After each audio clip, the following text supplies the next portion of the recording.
Hello and welcome to my lecture on installing a Jupyter Notebook with Anaconda distribution. So to start off, you want to go to anaconda.com/download, and then you want to download the appropriate version of Anaconda for your computer. So in my case, it's Windows, but it could be for Mac OS as well as Linux.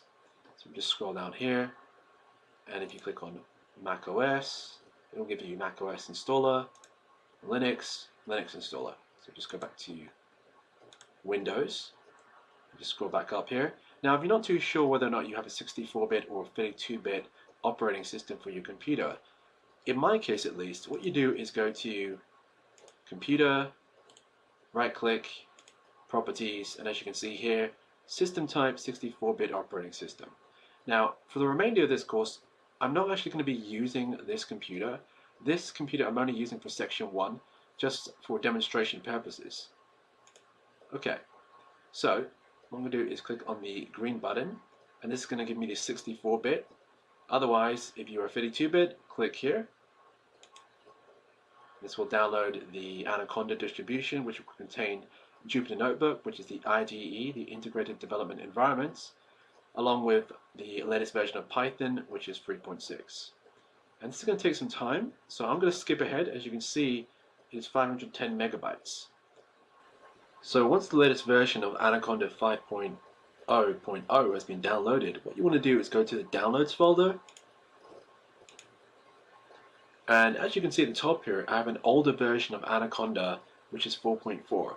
So you want to double click on the 5.0 version, and then it will just run through the installation process. So I'm going to just get rid of this window now,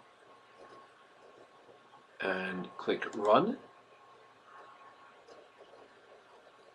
Then we click Next. So just make sure that if you have any other applications running that you close them. Then click Agree, Just Me, and we'll do Anaconda 5.